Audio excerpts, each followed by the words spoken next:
Hey guys, and welcome to my gamer encounters with Armikrog. And this is gonna be a slightly different sort of first impressions video where I have actually tried a little bit of it, but Armikrog was something that I was really looking forward to because it is sort of a point and click claymation sort of puzzle adventure game, and I sort of loaded it up and tried a little bit of it, and just right off the bat it doesn't seem to be exactly what I was expecting. I mean, let me just jump into the options screen here and show you what the options screen looks like. There's the save stuff on the right.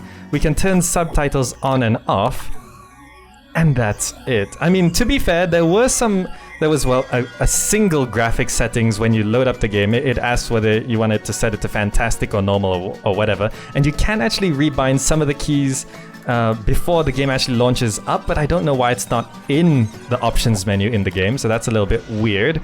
But I'm gonna show you a few things which I don't want to be too harsh on this because, but I'm gonna have to be, because there's just a number of things that really sort of bug me about the game, and not to mention that there's been a lot of reports of actual bugs and sort of glitches and stuff like that, and I've experienced a few myself. So the game is not in the most stable condition, and this is after the game was actually pushed back a little bit. But before I say anything else, let's jump into the game, and I'll show you what some of it is, and I'll show you a bit of the cinematics and what the art style and aesthetic really look like, because that's sort of the strong point of the game. So let's go ahead and start a new game here.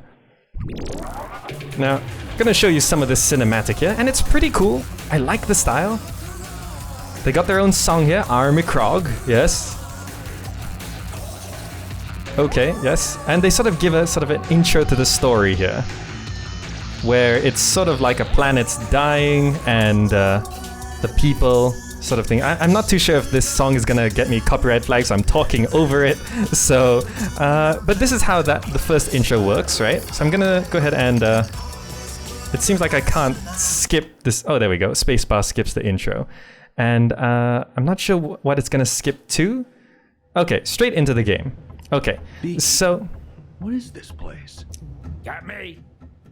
You can see there is sort of voice acting, but if you noticed, I'm not too sure if you did, but there's no sort of mouth movements there. And just so you know how we actually got to the situation, I'm gonna show you a little bit of the Claymation intro, so you can actually see the animation quality. I'm gonna insert that right here.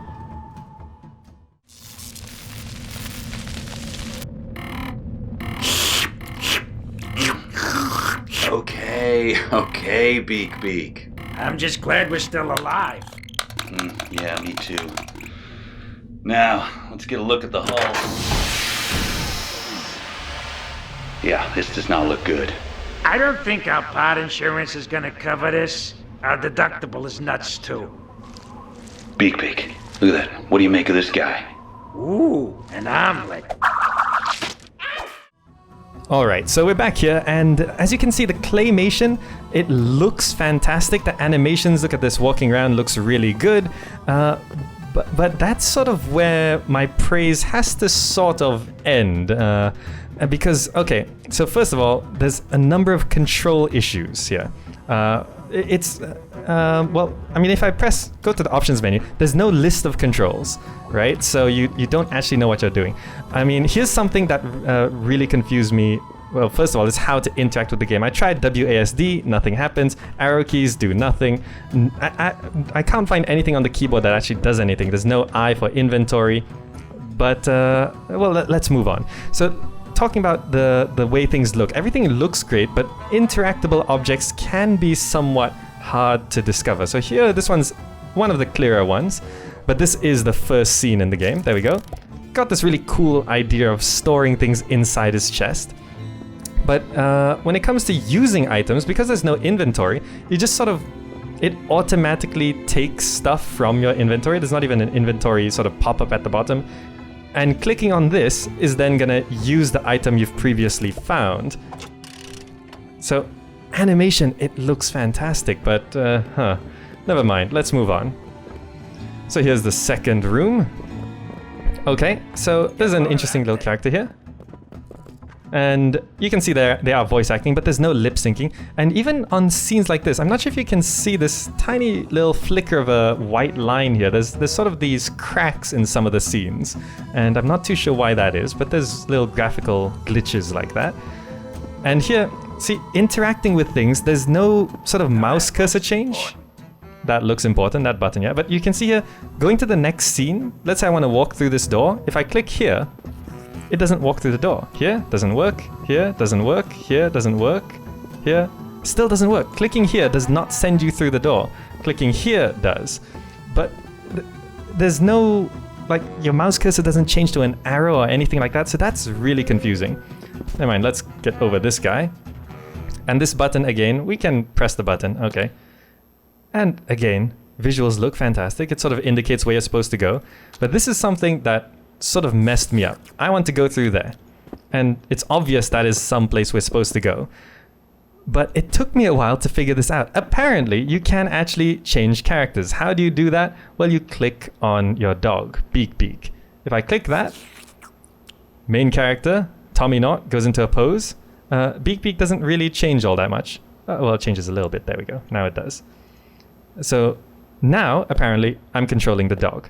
There was no indication of this mechanic at all, swapping characters. So that alone took me a little while to figure out. But never mind. Once we've got this, again, I want to go through this. Mouse cursor doesn't change. You just sort of got to guess that that's an interactable thing.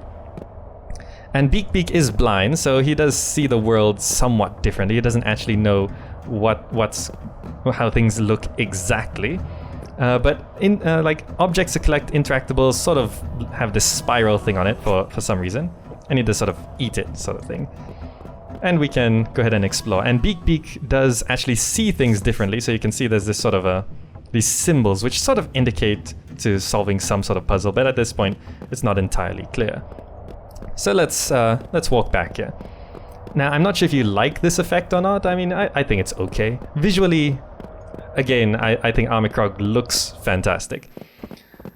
And there you go. You can see that animation glitch. Beak Beak was in front of Tommy Knot. Anyway, there we go. He spits that out. We swap back to Tommy Knot here. Again, there's no like feedback, visual or audio feedback. And let's grab this. Again, it's another thing. We can jump over this guy once again. And again, there's the sort of thing we're supposed to put this in. So let's go ahead and stick that, and it opens that door. And let's move on to the next area, because things do get a little bit more awkward. Okay, here we go. I'm gonna push this guy. So I have sort of solved these puzzles before, because these are early puzzles, so I hope I'm not spoiling too much, but any sort of first impressions is gonna spoil this for you. So let's see. Now let's pull this again.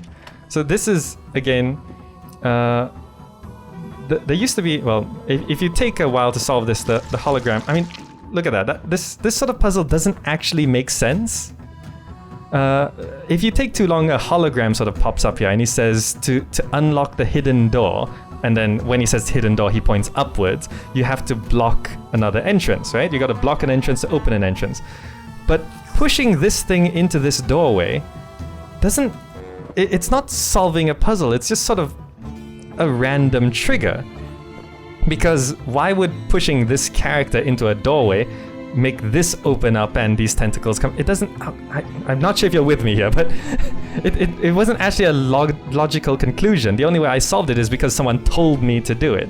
Never mind. So obviously we can interact with these tentacles. If I click here, he grabs onto it. If I click here, he jumps off. If I click here, he does as well. So let's say I want to... obviously we're supposed to go up. So if I click here, it works. But again, there's no sort of indication where you're supposed to click.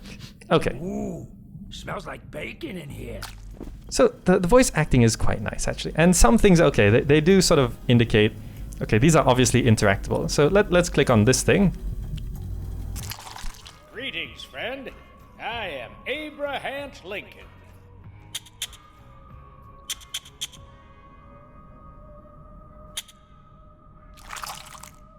All right, so obviously that's another sort of puzzle or a hint of solving a puzzle there. And Abraham Lincoln, well, okay, well that's something.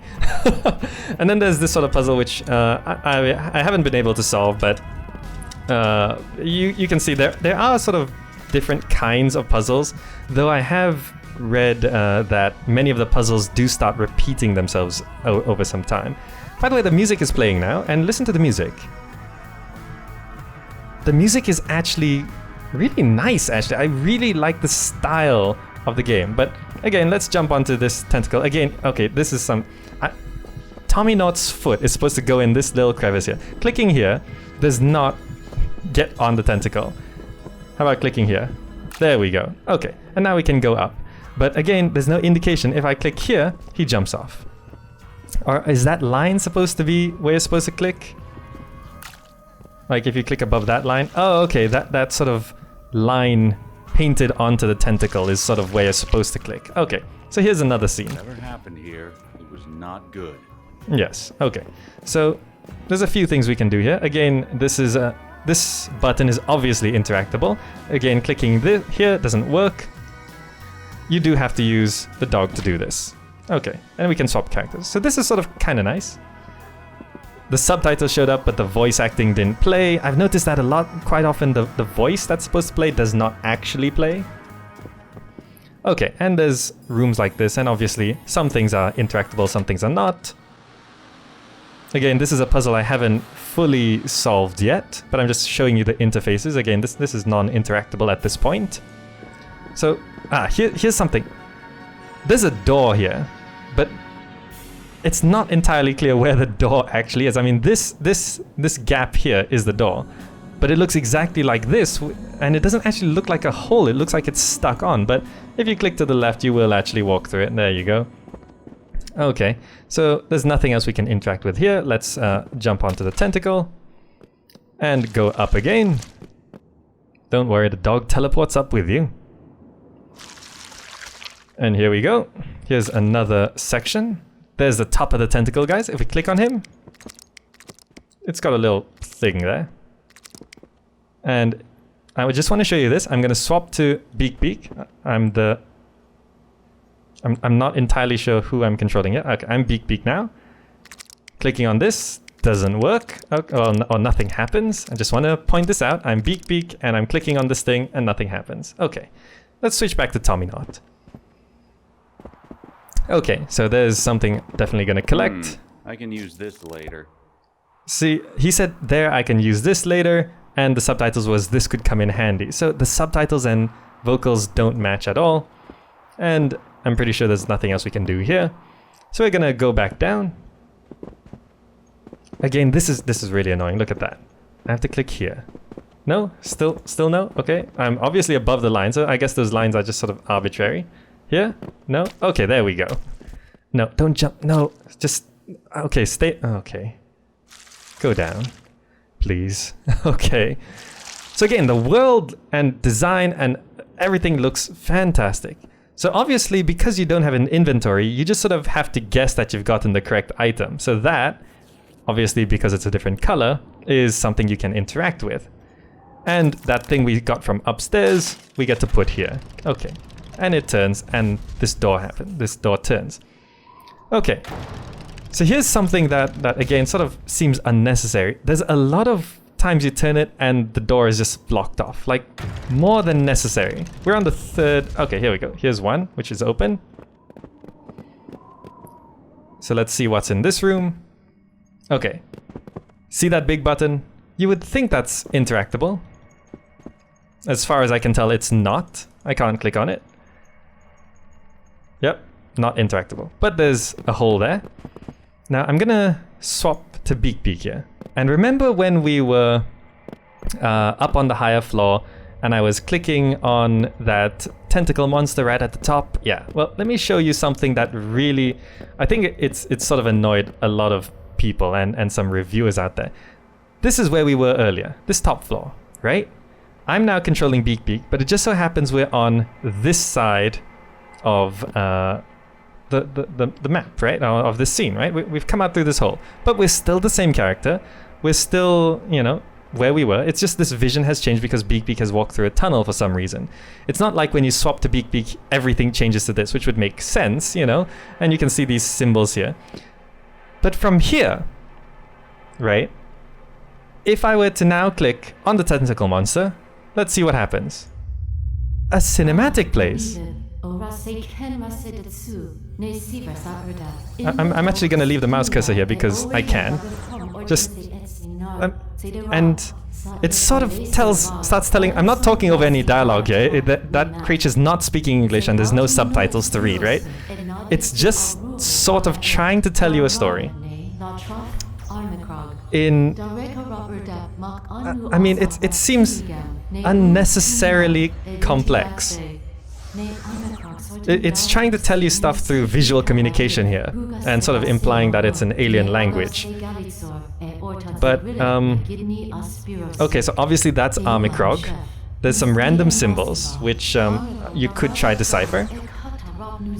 And this sort of tells you the story of what happened here. And it goes on for quite a while, with quite a lot of voice acting, honestly, of this alien language.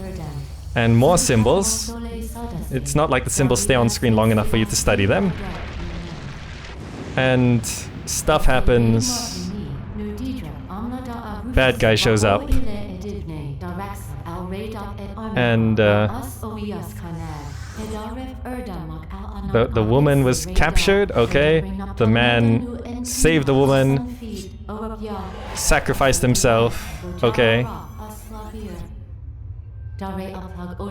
And the man's now a ghost.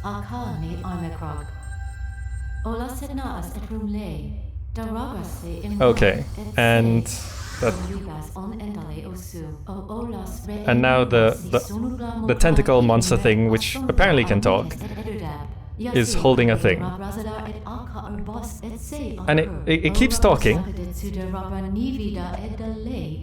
It talks for quite a while. And we get an item, an object from that. Now, okay. The cinematic was sort of weird and unnecessarily long. And visual communication can be more effective than that. But okay, it had flavor. It had flavor, but my main beef with this scene is that controlling Beak from this side and clicking on this tentacle monster doesn't do anything. I'm just pointing that out. Let's walk through the door, please. Okay. So we're coming back down. And I'm gonna just go through... Well, there's one more puzzle that I want to show you. I call it a puzzle, but okay, we're back here. Beak does the spitting out thing. There we go. Okay, Tommy Knot. Are we controlling Tommy Knot now? I think so. Okay, yes we are. Okay, it's not entirely clear, is it? So, can you walk through the door? Okay, here we go. So the controls do feel very clunky. I mean, just clicking around it doesn't feel very responsive. It's sort of to do with the animation a little bit, but you can see, like here, I want Tommy Knot to walk slightly to the left, but you end up clicking on Beak, so it's just... No, okay, just... Okay, yes, thank you, okay. Okay, so we're turning the door again. There's a blank one. There's something, which I haven't figured out yet, but here's another blank door. There's another blank door. And a green door. Okay, here we go. So it's not too many blank doors. I might have been just a little harsh in that one. But okay, here we go. Here's another scene. The green room. So obviously something broke through here and did some things. This thing seems to be breathing. So let's go ahead and check that out. And these cinematics look fantastic. What was that?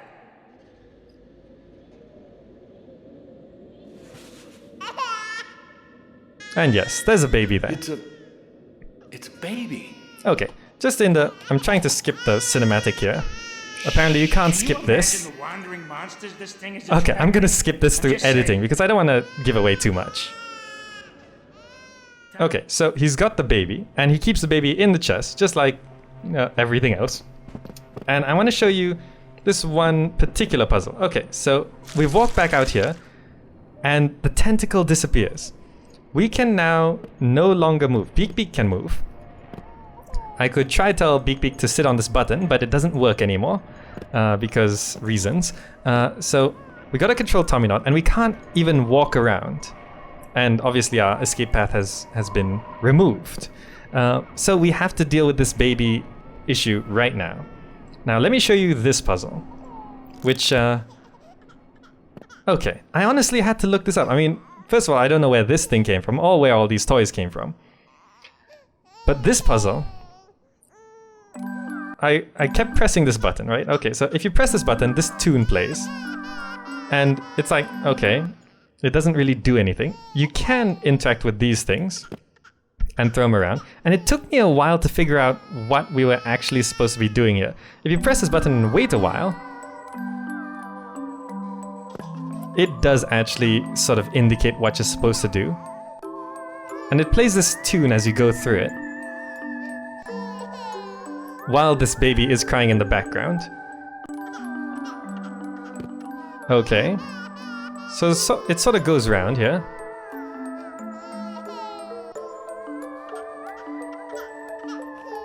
Alright, the tune is... And then it starts playing on this front side.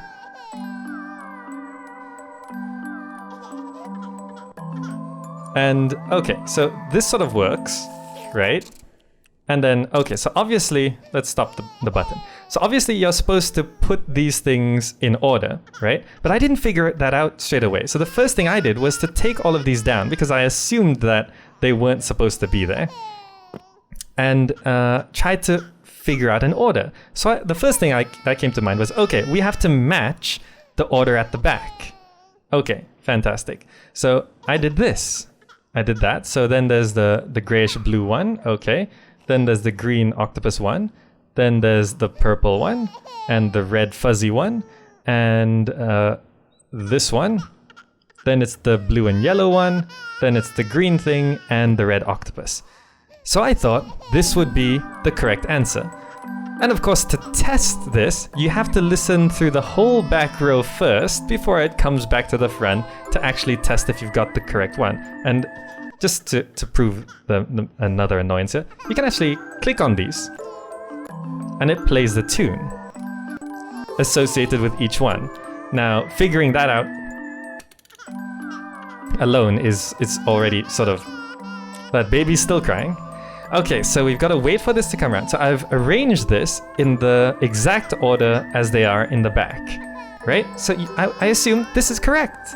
This is the correct arrangement. I've matched the order because I'm supposed to match the sound. Okay. So I'm still waiting for it to get to the front row to actually find out if I've gotten it correct. Here it comes. Okay. And it starts doing this. And obviously it's wrong because, well, its way of indicating that it's wrong is that it falls down. Right? Okay. So for some reason, the sounds from the back with those shapes do not match the sounds from the front. I thought I was pretty clever. I thought, hey, I solved it, but no, these are all wrong. All the ones falling down are wrong. And okay, so only 3 of those are actually in the correct order. The rest are all wrong. Now, I did actually take a picture here of me solving this earlier, and apparently its starting positions were somewhat correct. And what I did once was I put this here and this here, because I got them mixed up. And I did put, so this one's supposed to be here, this one's supposed to be here, then it's this one and this one. So, okay. In this situation, I'm gonna press the button, continue listening to the baby crying. So I was on this screen for a good 10-15 minutes trying to get this right. Mainly waiting for this to come back round. And okay, so waiting for it to go around again. I'm doing this just to show you the impression and the experience that I got from this. So, okay, it's coming back around to the front now. So this is what I did earlier. And okay, it's playing the songs, and it's pretty much correct. And then it got to this one. And it fell down. And then I realized I got one backwards. And these two are actually swapped. The rest are actually okay. I'm not sure why they sort of jerk around when they're still correct, but never mind, it's still working. Okay, so obviously it's wrong. Okay, so this is supposed to go here, this is supposed to go here. Alright. So, and of course the music itself is so sort of disjointed, and the music itself doesn't seem to have a clear tune to it. You can't just listen to like arrange this in an order that sounds nice. I mean, if you listen to this first one, then this one, then here, it doesn't actually sound like. I mean, you could swap these two, and it would still sound okay. I mean, it sounds fine, but it's got to be in this order. So now, let me just fix this. If I can. Never mind, I'm just gonna hang it like that. Okay, so now it's in the correct order. The baby's still crying. It's finally in the correct order. I'm gonna press this button, and we've got to wait for it to go all the way around again. That's right. So let's just wait for that. It's a quarter of a way there. Okay. Almost past the background now. We can hear Beak Beak in the background just sort of licking himself. Okay, we're on the front row. We're testing whether we've got it correct.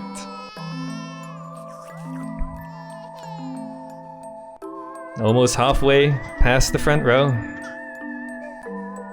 Just waiting, you know, not actually doing anything.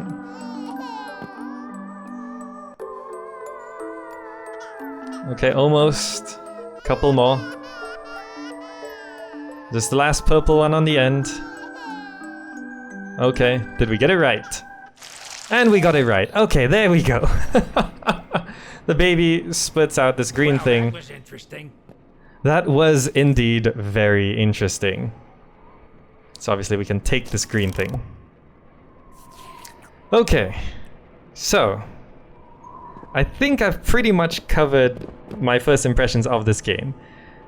And I was really looking forward to Armikrog because it just looked so interesting. It was just so fascinating, and it looked fantastic, and the style was amazing. The music is amazing.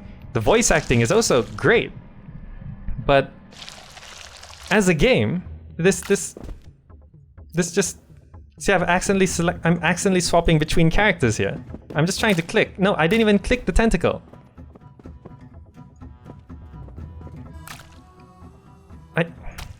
See, I mean, it's just such a shame. And I was really looking forward to playing this game, and the puzzles don't always make sense, and it just doesn't feel nice to play. I got to this point, and I don't want to play anymore. I'd love to continue listening to the music. See, I'm clicking to the right here, and it's just sort of saying to jump up that. I mean, look, you can actually walk over to this side. But yeah, I mean, I think I've expressed what I want to express about Armikrog, and I just really hope that they patch it. But fixing the bugs is one thing, but just some of the core mechanics, like how the puzzles work, it doesn't feel nice. I mean, they could maybe allow Beak Beak to interact with the tentacle monster on the right side of the screen, but that completely eliminates the use of the left side of the screen. So I mean, they'd actually have to change the world, and obviously changing the graphics in a game like this is just pretty much almost out of the question. I mean, you have to redo Claymation and everything. It costs too much. So changing the world is not practical. And that maybe they could add in a couple extra buttons or something to solve the baby puzzle. But like pushing this thing into the door frame here to open this portal up here, I mean, it's sort of like when games try to make things weird and interesting and unique, which is a very cool endeavor, but when they go and make things so weird, interesting, and unique to the point where they don't make as much sense as they should, that's where the world starts to fall apart. And that's something that really doesn't feel nice. And I'm not sure if that's something that can be quantified in any specific way, but it just doesn't feel nice. I mean, that character down there looks like it could be for so much more. I mean, it looks like a relatively interesting character, but it doesn't say anything. You just push it around like a block. It might as well be a block of stone. They've created a character with no character. Unless it comes into play later on, but at this point, it doesn't. Yeah, this thing in the wall, the Abraham Lincoln thing, that's pretty cool. That's kind of interesting. The voice acting, of course, is fantastic on it. But yeah, that's like the first. Well, I'm supposed to have shown you the first 5 to 10 minutes of Armikrog, but it took me half an hour, maybe 45 minutes to actually figure something. I actually had to look up a walkthrough on how to figure out some of these things, like using Beak on the tentacle monster up there from the other side of the screen. It's not something you figure out. It's just, yeah. So I think I just have to end this video here. This music is amazing. I love this song. It sounds fantastic. It's just such a shame. But yeah, that's just my first impressions of the game. I can't recommend Armikrog. Maybe you can go. I'm not sure if they're selling the soundtrack. The soundtrack sounds great. Maybe you can go listen to that. Voice acting's great. Claymation's great. It's just game. Maybe it's something like you could play through it with a walkthrough, and it might be enjoyable. Or maybe you watch a let's play of it where someone knows how to solve all the puzzles, so you're not sitting there staring. Imagine some let's players who can't figure out the baby puzzle, and they're stuck there 45 minutes listening to a baby cry. That's just not the most pleasant thing to watch. So maybe it's more of a watch a let's play of it or something. But yeah, I'm just gonna end this video here, and I don't think I'll be coming back to Armikrog unless they make it feel better, I guess. So yeah, that's my encounter with Armikrog, and it's a bit of a shame. It has its merits, but I'm not sure if its merits manage to compensate for its flaws. But in the end, it's up to you. You get to decide what you think of Armikrog. You can check out more reviews and gameplay footage and reviews, and comments and Steam comments and stuff like that, and find out what you think. But yeah, alright, so I'm gonna end this here, and hope you enjoyed watching the video, or at least found it informative or useful or something like that. But yeah, okay, I'm gonna end this video here, and thanks so much for watching. I'll see you in the next video.